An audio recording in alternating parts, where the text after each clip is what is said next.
الحمدللہ الحمدللہ رب العالمین والصلاة والسلام علی اشرف الانبیاء والمرسلین اما بعد فاعوذ باللہ من الشیطان الرجیم بسم اللہ الرحمن الرحیم ان اللہ وملائکتہ یصلون علی النبی یا ایہا الذین آمنوا صلوا علیہ وسلموا تسلیما صدق اللہ العظیم صدق رسولہ النبی الکریم النعیم وَنَحْنُ عَلَىٰ ذَلِكَ لَمِنَ الشَّاهِدِينَ وَالشَّاكِرِينَ وَالْحَمْدُ لِلَّهِ رَبِّ الْعَالَمِينَ مولاي صل وسلم دائما أبدا على حبيبك خير الخلق كلهم هو الحبيب الذي ترجى شفاعته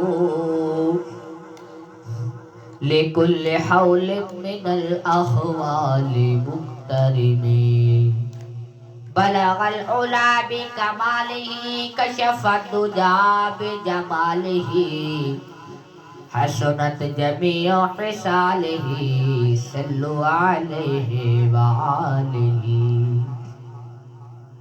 إن الله وملائكته يصلون على النبي يا أيها الذين آمنوا صلوا عليه وسلموا تسليما الصلاة والسلام عليك يا سيدي يا رسول الله وعلى آلك وصحابك يا سيدي يا حبيب الله الصلاة والسلام عليك يا سيدي يا خاتم النبيين وعلى آلك وصحابك يا سيدي يا رحمة للعالمين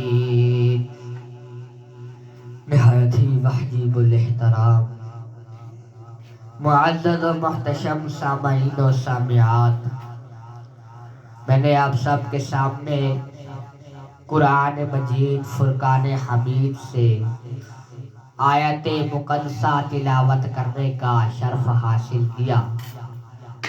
دعا ہے کہ اللہ رب العالمین مجھے حق کو سچ بیان کرنے کی توفیق عطا فرمائے، اور حضور نبی مکرم نور مجسم شاہ بنی آدم شافع روز جزا امام الانبیاء محبوب کبریا جناب احمد مجتبی حضرت محمد مصطفیٰ صلی اللہ علیہ وسلم کی بارگاہ اقدس میں ہدیہ درود عرض کیا۔ اللہ رب العالمین سے دعا ہے کہ اللہ رب العالمین ایک عاصی و گناہگار دین کے ادنا سے طالب علم کی زبان پر کلمہ حق جاری فرمائے۔ اللہ رب العالمین نے دنیا کے اندر 12 مہینے بنائے، جن 12 مہینوں میں سے 4 مہینے حرمت والے ہیں۔ ان 4 حرمت والے مہینوں میں سے ایک مہینہ شعبان المعظم کا ہے۔ یہ مہینہ بڑی ہی برکتوں والا، بڑی ہی رحمتوں والا ہے۔ اس مہینے میں ہم لوگ جو ایک سال کے اندر اعمال کرتے ہیں، ہم جو ایک سال کے اندر نیکیاں کرتے ہیں، ہم جو ایک سال کے اندر گناہ کرتے ہیں، ان سب کو اللہ تعالیٰ کے حضور پیش کرنا ہوگا۔ یہ مہینہ بڑی ہی برکتوں والا ہے۔ اللہ رب العالمین فرماتا ہے ایمان والو، اے مسلمانوں، اس مہینے کے اندر جو پورے سال کے تمہارے اعمال ہیں وہ میرے آگے پیش کیے جائیں گے۔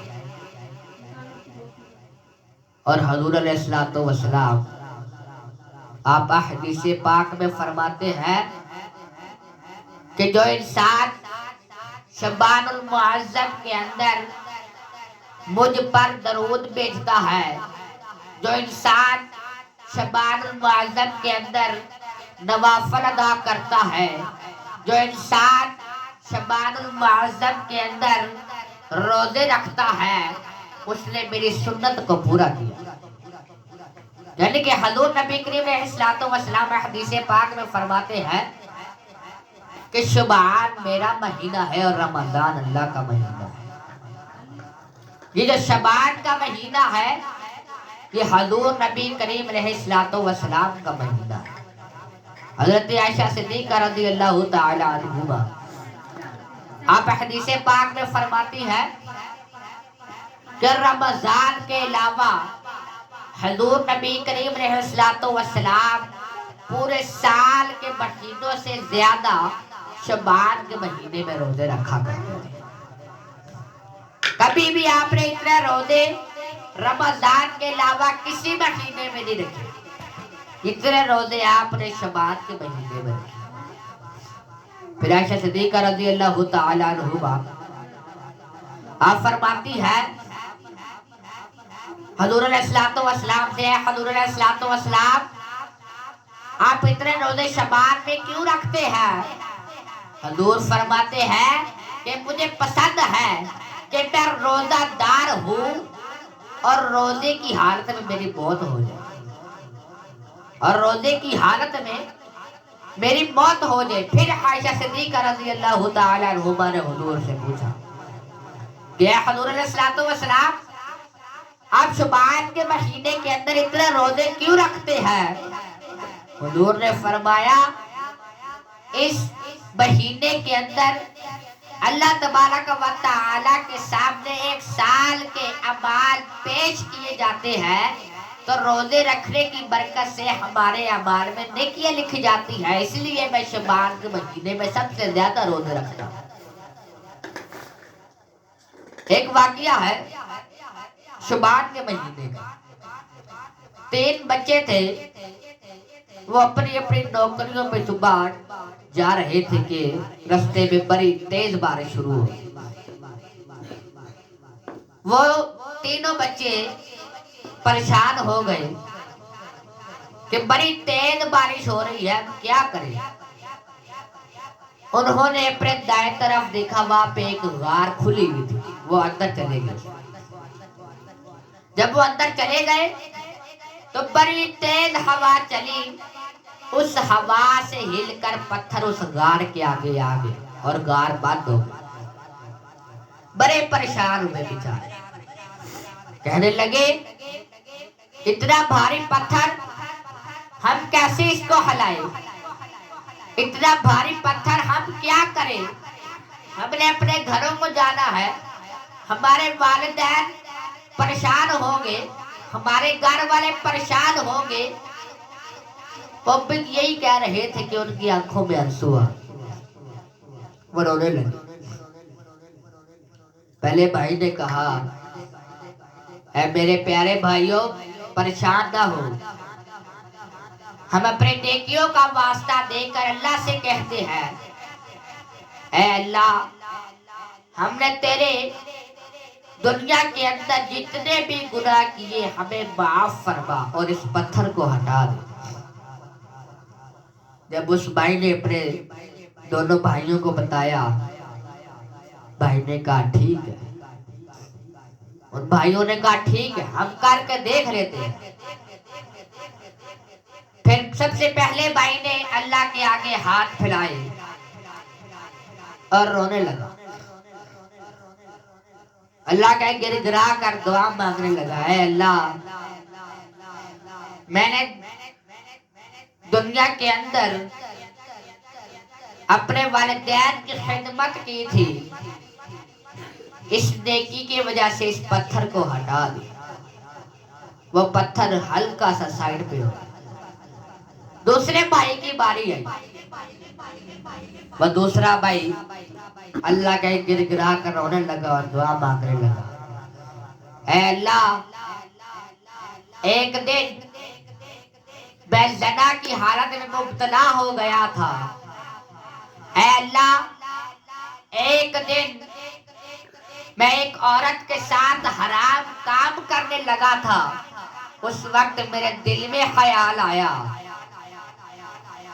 اس دن میرے دل کے اندر یہ خیال آیا کہ یہ کام حرام ہے، چھوڑ دو اسے۔ پھر کہتا ہے، اے اللہ، میرے دل میں خیال آیا، میرے دل کے اندر تیرا خوف پیدا ہوا، اس خوف کی برکت سے میں نے وہ حرام کام چھوڑ دیا۔ اے اللہ، اس نیکی کو قبول فرما، میں نے حرام کام کرتے ہوئے اپنے دل کے اندر تیرا خوف پیدا کیا، اے اللہ، اس نیکی کی وجہ سے اس پتھر کو ہٹا دے۔ پھر جب اس نے یہی الفاظ بھی منہ میں تھے کہ پتھر پھر تھوڑا سا سائیڈ پہ ہو گیا۔ پھر تیسرے بھائی کی باری ہے، تیسرا بھائی کہنے لگا، دعا مانگنے لگا، اللہ کے گر گرا کر کہنے لگا، اے اللہ، اے اللہ، میں بچپن میں روزے نہیں رکھتا تھا، پھر جب میں 10 سال کا ہوا، میرے ذہن کے اندر یہ سوال آیا کہ اگر میں اللہ کے سامنے، اللہ کے آگے گر گرا کر نماز ادا کروں گا، روزے رکھوں گا، تو میری زندگی اچھی ہو جائے گی، اللہ بھی میرے سے راضی ہو جائے گا، اس کا رسول بھی میرے سے راضی ہو جائے گا۔ اے اللہ، اس نماز پڑھنے کی برکت سے، اے اللہ، ان روزوں کی برکت سے اس پتھر کو ہٹا دے۔ ابھی یہ الفاظ منہ میں ہی تھے کہ پتھر سارے کا سارا ہٹ۔ تینوں بھائی کہنے لگے اللہ سے کہ اے اللہ، تیرا لاکھ لاکھ شکر ہے کہ تو نے ہمیں اس پریشانی سے نجات عطا کی، نجات دی، ہمیں اس پریشانی سے ہمیں بچا لیا۔ اے اللہ، تو ہمارا مالک ہے، اے اللہ، ہمیں آئندہ گناہوں سے بچنے کی توفیق عطا فرما۔ اے اللہ، تو نے ہی ساری دنیا بنائی ہے، اے اللہ، تو نے ہی انسانوں کو پیدا کیا ہے، اے اللہ، تو نے ہی سورج بنائے ہیں، تو نے ہی چاند بنایا ہے، اے اللہ، تو نے ہی ستارے بنائے ہیں، تو نے ہی دنیا کے اندر درخت، پھول، پودے بنائے ہیں، اے اللہ، اس کی برکت سے، یا اللہ، اس کی برکت سے ہمارے گناہوں کو معاف فرما۔ ہمیں اس مہینے کے اندر تیرے اور تیرے محبوب کا ذکر کرنے کی توفیق عطا فرما۔ ان بھائیوں نے یہ دعا مانگی اور اپنے گھر کو چلے گئے۔ گھر گئے تو دیکھا والد محترمہ پریشان ہے، رو رہی ہے، ابا جی پریشان ہے، رو رہے ہیں، ہمارے والدین پریشان ہیں، رو رہے ہیں۔ انہوں نے کیا کیا؟ اپنے ماں کو روتا ہوا دیکھا، خود بھی رونے لگا، خود بھی رونے لگا۔ دادی جی نے پوچھا، بیٹا کیا ہوا، تم رو رہے ہو؟ کہا کہ اے دادی جان، اگر ہمارے والدین رو رہے ہیں تو ہم کیوں نہ روئے؟ دادی جی نے کہا کہ اے بچوں پہلے پوچھو تو صحیح والدین کو ہوا کیا ہے. انہوں نے پوچھا والدین کیا ہوا، ابا جی کیا ہوا، والدہ کیا ہوا. دونوں فرماتے ہیں بیٹا تم رات کو بڑے لیٹ آئے، ہم پریشان ہو گئے. کہاں تھے تم؟ انہوں نے سارا واقعہ اپنے والدین کو بتایا. والدین نے شاباش دی کہ اے بیٹا اگر تم اسی طرح اللہ کے آگے دعا مانگو گے، اگر تم اسی طرح اللہ کا گر گرا کر اپنے گناہوں کی معافی مانگو گے تو اللہ تعالیٰ ضرور کسی دن تمہیں ایک اچھا دین عطا فرمائے گا. ضرور تمہیں اللہ تعالیٰ کسی دن نیکیاں کرنے کی توفیق عطا فرمائے گا. اللہ تعالیٰ تمہیں قیامت کے دن جنت کے اندر پہنچ جائے گا. اللہ تعالیٰ تمہیں قیامت کے دن ان بندوں کے اندر تمہارا نام لکھے گا جو بندے نبی پر درود پڑھتے ہیں. امی جی کے آنسو صاف ہو. بیٹے کو دیکھا، امی جی کے آنسو صاف ہو. امی جی خوش ہو گئی کہ میرے بچے گھر آ گئے ہیں. دادی جی بچوں سے کہنے لگی ہے بیٹا بس اتنی سی بات تھی اور تم بھی رونے لگے. بچے کہنے لگے اے دادی جان والدین کے بغیر ہمارا کوئی سہارا نہیں. اے دادی جان والدین کے علاوہ دنیا کے اندر ہمارا اور کوئی ہے ہی نہیں. دادی جان بھی رونے لگی، ان کی آنکھوں میں آنسو آ.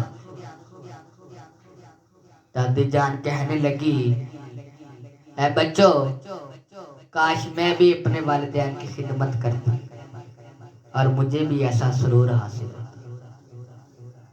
اللہ نے ایسے تو نہیں قرآن میں فرما دیا کہ والدین کی خدمت کرو، والدین کے ساتھ اچھا سلوک کرو، والدین کے ساتھ اچھا سلوک کرو، والدین کے ساتھ نیک سلوک کرو. حضور فرماتے ہیں جس نے والدین کے ساتھ نیک سلوک کیا، جس نے والدین کے ساتھ خدمت کی، والدین کی، قیامت کے دن جنت کے اندر اس کو ایسا بچھونا دیا جائے گا، جنت کے اندر اس کو ایسے حالات دیے جائیں گے جو اس نے دنیا کے اندر کبھی دیکھے ہی نہیں تھے. جنت کے اندر اس کو محل عطا فرمایا جائے گا. جنت کے اندر اسے ٹھنڈا پانی، جب وہ پانی پیئیں گے ان کو ایسے لگے گا کہ وہ آب زمزم پی رہے ہیں. یہ برکت ہے والدین کی خدمت کرنے. ہمیں اس سے سبق ملتا ہے کہ ہم اپنے والدین کی خدمت کریں. ہمیں اس سے سبق ملتا ہے کہ ہم شعبان المعظم کے اندر نیکیاں کریں. شعبان المعظم کا مہینہ بڑی ہی برکتوں والا ہے. حضور نبی کریم علیہ الصلوۃ والسلام فرماتے ہیں کہ رجب کے اندر بیج بویا جاتا ہے، شعبان کے اندر بیج کو پانی دیا جاتا ہے اور رمضان میں فصل کاٹ دی جاتی ہے. اب بیج کون سا ہے؟ رجب میں ہم عبادت کا بیج بوتے ہیں اور پھر اس بیج کو، عبادت کے بیج کو شعبان کے اندر آنسو سے سیراب کرتے ہیں.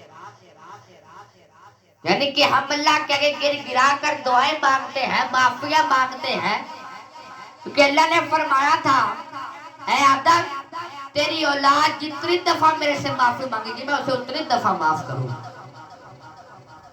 اس لیے ہم شعبان کے اندر اللہ سے معافیاں مانگتے ہیں اور نیکیوں کی طرف رواں دواں ہوتے ہیں. اور رمضان کے مہینے میں ہم روزے رکھ کے فصل کو کاٹ دیتے ہیں. اور شعبان کے مہینے میں مزے کی بات تو یہ کہ اللہ رب العالمین نے 2 ہجری 10 شعبان المعظم کو مسلمانوں کے اوپر روزے فرض کیے تھے. اور نبی کریم علیہ السلام نے فرمایا مجھے وہ دن پسند ہے جس دن میں روزہ رکھوں اور اسی رات کو مجھے موت آ جائے تاکہ میرے اعمال نامے کے اندر نیکیاں لکھی جائیں۔ اگر ہم بھی روزے رکھیں گے، حضور نبی کریم علیہ السلام پر درود پڑھیں گے، اگر ہم بھی شعبان اور رمضان کے مہینے میں اللہ کی عبادت کریں گے، صرف شعبان اور رمضان پورے 12 مہینوں کے اندر اپنے نبی پر درود بھیجنا ہے، اللہ کی عبادت کرنی ہے، تو ہمارے اعمال نامے کے اندر نیکیاں ہی نیکیاں لکھی جائیں گی۔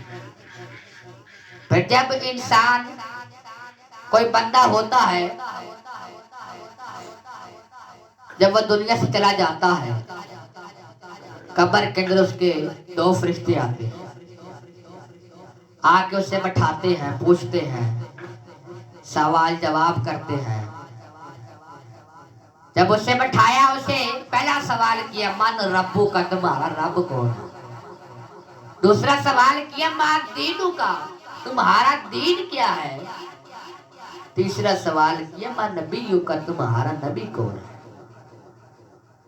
حضرت عباس رضی اللہ تعالیٰ عنہما آپ فرماتے ہیں جب فرشتے یہ تینوں سوال اس مردے سے کرتے ہیں، اگر اس نے کہا کہ میرا رب اللہ ہے، میرا دین اسلام ہے، میرا نبی محمد صلی اللہ علیہ وسلم ہے، تو فرشتے کیا کرتے ہیں؟ اللہ کو جا کے یہ ساری بات بتاتے ہیں۔ اللہ فرماتا ہے کہ اے فرشتوں، اس کی قبر کو 70 گز لمبی کر دو، 70 گز چوڑی کر دو، جنت کا پورا اہتمام کر دو۔